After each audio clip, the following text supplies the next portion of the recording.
14명의 국내외 지도자와의 만남을 통해 나눴던 이야기를 담은 책 누가 지도자인가를 출간해 화제가 된 분이 있습니다. 박영선 새정치민주연합 의원이 바로 주인공인데요. 박영선 의원 모시고 저서에 등장하는 지도자들을 통해 현재의 정치 현안 투영해 보겠습니다. 어서 오십시오. 네, 안녕하세요. 누가 지도자인가 예약 지금 발매가 된 지가 얼마 된 거죠? 지금 일주일 됐습니다. 일주일 만에 지금 보니까 정치사회 분야에 1위에 올랐다. 그리고 또 뒷면을 보니까 벌써 2쇄를 찍으셨어요. 예, 2쇄가 어제 나왔습니다. 어제 나왔습니다. 네. 비결이 뭡니까?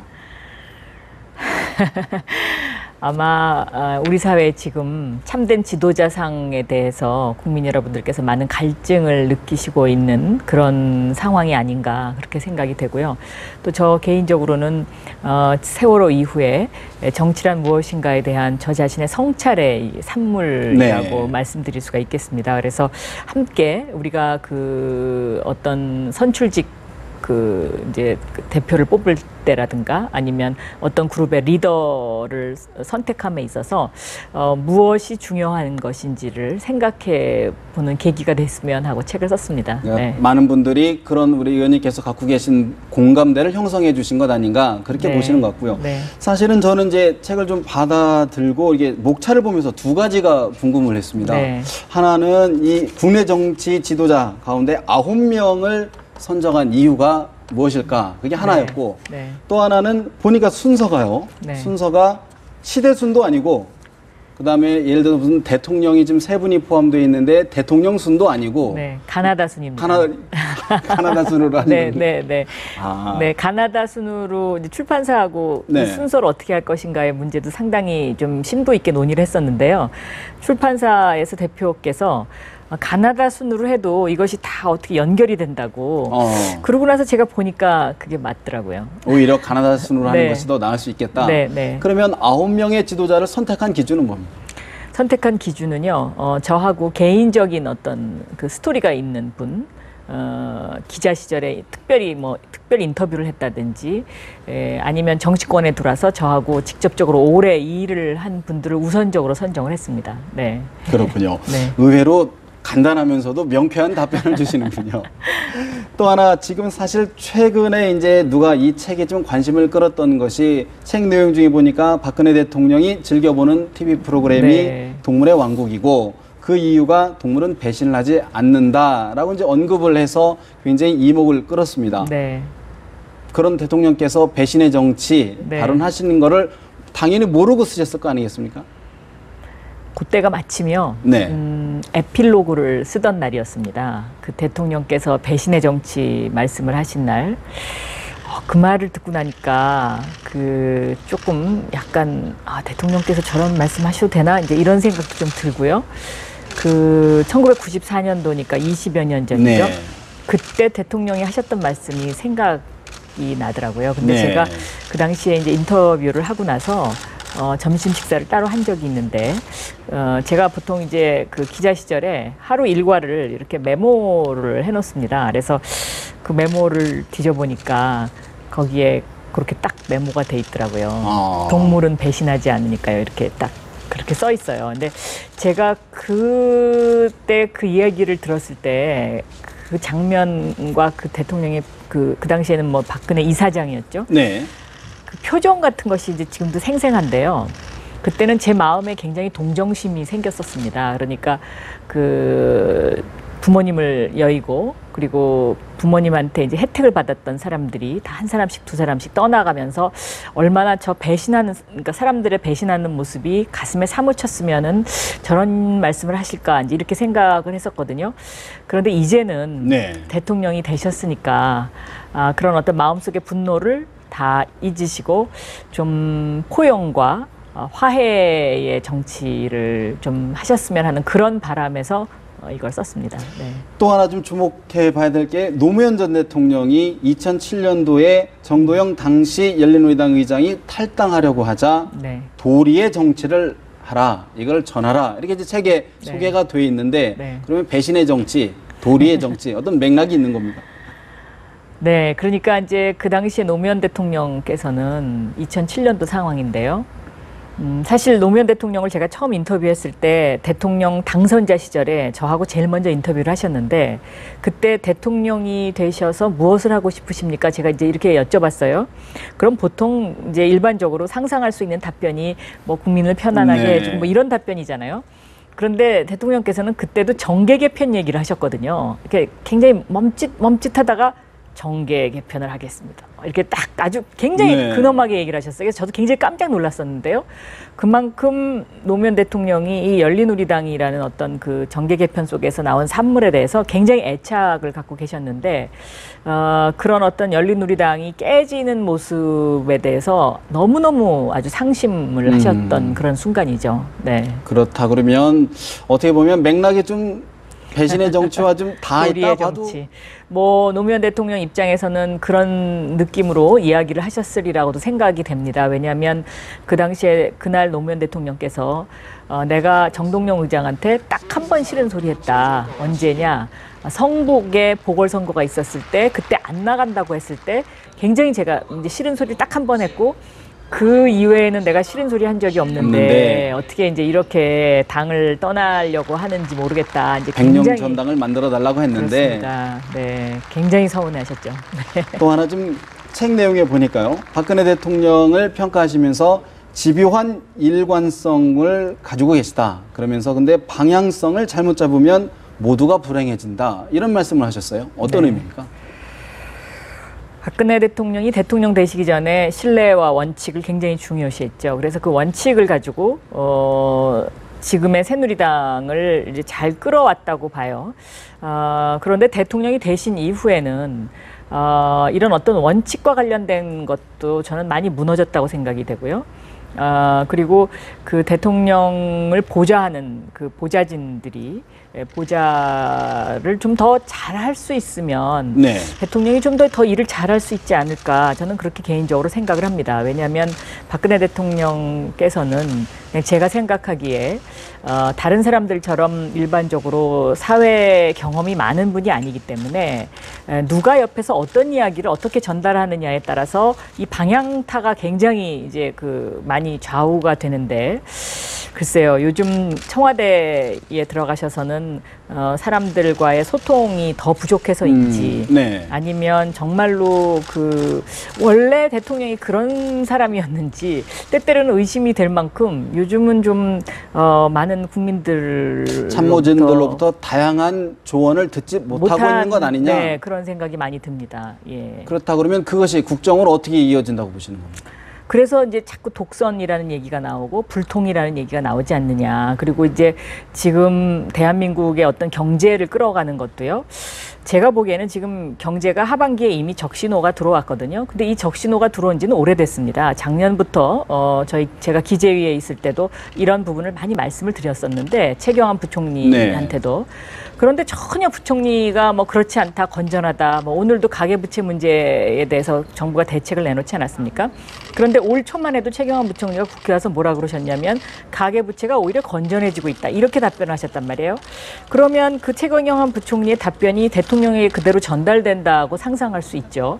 그러면 대통령 입장에서는 그런 이야기만 들으시면 제대로 된 어떤 실체를 지금 현 상황을 잘 모르실 수도 있겠다는 그런 생각을 합니다. 네.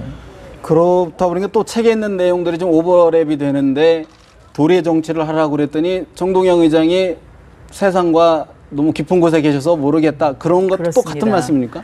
그렇죠. 같은 흐름이죠. 왜냐하면 그 당시에 정동영 의장 입장에서는 노무현 대통령의 입장도 충분히 이해를 하셨겠지만 또 세상 민심이 이미 이제 많이 열린우리당을 떠나고 있었고 또 노무현 대통령의 어떤 그런 그 좀 뭐라 그럴까요? 직선적인 화법과 직선적인 정치에 대해서 많은 비판이 있었을 때니까 정동영 의장 입장에서는 대통령께서 어떤 세상의 소리를 잘 못 들으시는 것 아닌가 이제 그런 생각을 충분히 하실 수 있죠. 네. 사실 또 지금 보니까 물론 대통령을 이제 역임하신 분들도 있지만 또 지금 현직에서 지금 대선 후보들도 좀 계시고 좀 다루기가 좀 민감한 부분이 없지 않아 있었을 텐데요. 문재인 대표 지금 보니까 책 내용에 가장 짧은 기간에 대통령 후보가 됐고 1,000만 표를 받으신 분이다. 또 그러면서 다시 정치 사선에 섰다 이렇게 평가하셨는데 그러면서 전당대회 출마를 만료했다. 네. 그러셨는데 왜 만료하셨습니까? 문재인 대표의 가장 큰 장점은요, 그 풋풋함이라고 저는 느꼈습니다. 그런데 아무래도 당대표를 하게 되면 이 당이라는 곳이 굉장히 그 뭐라 그럴까요? 정말 저도 힘들거든요. 근데 그 당대표가 되면 그걸 다 겪어야 되는데 그것을 겪는 과정에서 담금질도 될 수 있지만 그 풋풋함이 다 사라져버리면 국민들이 그 문재인 대표의 그 서글서글한 눈 이런 걸 참 좋아하는데요. 그런 매력이 없어지면 어떡하나 하는 그런 걱정에서 그랬습니다. 네. 사실 뭐 정치에서 가정은 의미는 없겠지만 만약에 문재인 대표가 우리 박 의원님의 고언을 듣고 출마를 안 했더라면 어떻게 됐을까요? 저는 지금 훨씬 그러면 당이 그 뭐라 그럴까요? 문재인 대표 입장에서는 지금처럼 이렇게 그 힘든 상황을 겪지 않으셔도 되지 않았을까 하는 그런 안타까움 같은 것이 좀 있습니다. 네. 사실 뭐 지금 당내의 어떤 계파 갈등이라고 할까요? 노선 갈등이라고 할까요? 그런 부분들은 어느 분이 그 리더가 되느냐에 따라 사실 이게 있을 수밖에 없는 거 아닙니까? 그렇습니다. 그런데 저는 그렇습니다. 정당이라는 곳이요. 어떻게 보면 그러니까 일종의 기업이 물건을 파는 곳이라면 정당은 사람을 파는 곳입니다. 그래서 정당을 잘 운영하기 위해서는 야구에서 마치 그 구원투수가 있듯이 네. 구원투수들을 많이 포진하고 있어야 되거든요. 그런 의미에서 저는 문재인 대표가 지난번 전당대회에 안 나왔으면 더 좋지 않았을까 하는 생각을 많이 합니다. 한 번 좀 더 숨을 고르시고 네, 후사를 도모했던 게 좋지 않았나 그런 말씀이시고 사실 또 당내 현안과 관련해서 좀 질문을 안 드릴 수 없는 게 요즘 뭐 탈당, 뭐 신당 이야기가 끊이지 않고 있습니다. 일부에서는 박 의원님 이름까지 이제 거명이 되고 있는 상황인데 중도개혁 신당 어떻게 보십니까? 글쎄 아직 실체가 없죠. 이제 국민들이 그 새누리당 같은 경우에 너무 극우적인 어떤 발언을 하거나 그런 결정을 하는 거 별로 안 좋아하고요. 또 새정치민주연합 입장에서는 또 너무 강경한 어떤 태도를 보이는 거 별로 안 좋아하는 것 같아요. 그래서 이 양쪽의 장점을 좀 잘 이렇게 갖춘 새로운 당이 나왔으면 하고 바라시는 국민들이 많이 있다는 건 제가 잘 알고 있습니다. 그런데 과연 그것이 현실적으로 실현 가능할지 그것은 잘 아직 모르겠습니다. 예. 리더의 부재인가요? 아니면은 어떤 뭐 정체성 어떤 문제일까요? 첫째 그 당이 만들어지려면요. 그 당을 대표하는 인물이 누구냐가 제일 중요하지 않습니까? 그런데 그 당을 대표하는 인물의 구성에 있어서 아직 어떤 실체가 없다는 것이 저는 가장 지금 현재로서는 뭐 이렇게 전망하기가 참 힘든 시점이다라고 보고 있습니다. 일부에서는 이미 뭐 9월 거사설 뭐해서 뭐 20여 명, 뭐 30여 명도 탈당할 것이다. 뭐 또 구체적인 이름도 좀 거명되시는 분들도 있는데 그런 부분들도 아직은 실체가 없다. 18대 국회 때 왜 친박연대라고 그래서 뭐 당도 아니고 또 당 같기도 하고 이런 어떤 세력이 형성되지 않았습니까? 네. 그런데 뭐 그 정도의 뭐 어떤 그런 세력은 형성될 수는 있다고 봅니다. 그러나 파괴력이 있는 그런 어떤 당이 만들어질지는 아직 잘 모르겠습니다. 네. 사실 뭐 이게 쉽게 어떤 해결책을 이야기하기는 어렵겠지만 야권 내의 계파 갈등 또 국민들이 걱정하시는 분들이 많습니다. 어떻게 좀 해결을 해야 될까요? 저는 오픈 프라이머리를 하면 이런 어떤 야권 내 계파 갈등 또 새누리당의 그 대통령으로서의 그 대통령이 국회를 바라볼 때 거수기적으로 역할을 하는 이제 새누리당의 어떤 그런 모습 이런 것을 다 고칠 수 있다고 생각합니다. 이 오픈 프라이머리라는 것이 뭐 완벽한 제도는 아닙니다. 네. 그러나 선진국에서도 이러한 어떤 내용을 겪고 이런 과정을 겪어서 그래도 그나마 이것이 낫다라고 해서 진행되고 있는 그런 제도지 않습니까? 그래서 저는 오픈 프라이머리를 이제는 대한민국도 할 때가 됐다. 왜냐하면 경제력도 그렇고 국민의 민도도 그렇고 오픈 프라이머리를 할 만큼의 우리가 선진국 문턱에 와 있다라고 저는 보고 있습니다. 네. 지금 당내 김상곤 혁신위에서 내놓는 안 중에서는 오픈 프라이머리 문제가 좀 상대적으로 좀 소홀한 것 아닌가 네, 느낌인데 어떻게 그렇습니다. 보십니까? 그래서 조금 그런 부분에 대해서 당내 논의를 좀 더 치열하게 할 필요가 있지 않나 싶습니다. 네. 그렇다 그러면 사실 또 일각에서는 오픈 프라이머리를 여당에서는 좀 강하게 하는데 야당에서 오히려 좀 소극적인 것 아니냐. 그러다면 결국에는 나중에 이게 여야가 다 하지 않으면 사실 어려운 거 아니겠습니까? 그렇죠. 그렇다면 사실 무산되는 것 아니냐. 이렇게 또 정의화 의장 같은 분은 이미 늦었다. 뭐 이렇게 말씀도 하시고. 네, 18대 국회 때도요. 2011년 10월 달로 제가 기억을 하는데요. 그때 여야가 합의를 했었습니다. 오픈 프라이머리를 하기로. 그런데 그때 갑자기 이제 한나라당 지도부가 홍준표 대표가 물러나면서 박근혜 비상대책위원장이 등장을 하면서 이것이 없던 일로 됐었거든요. 그것이 없던 일로 된 것은 다시 말하면 박근혜 비상대책위원장한테 공천권을 반납하겠다는 그런 의미였었는데요. 이 오픈 프라이머리라는 것이 공천권을 국민에게 드리는 것이고 이제 당은 그런 권한을 내려놓겠다는 것이기 때문에 저는 어쨌든 이 제도를 시행하느냐 안 하느냐에 따라서 정치 선진국이 되느냐 안 되느냐의 기로에 쓴다고 보고 있습니다.